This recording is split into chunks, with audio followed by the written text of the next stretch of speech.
कुत्ता ने पानी बेच के खरीदा फरारी कार। एक कुत्ता रोड के किनारे पानी बेच रहा था। एक आदमी उसका मदद करने लग गया और उसका सारा पानी बिक गया।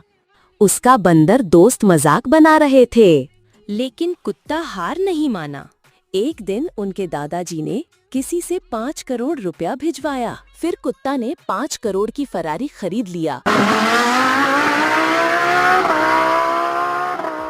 और दोबारा रोने लगा क्योंकि उसको कोई लाइक सब्सक्राइब नहीं किया। तुम तो कर दो।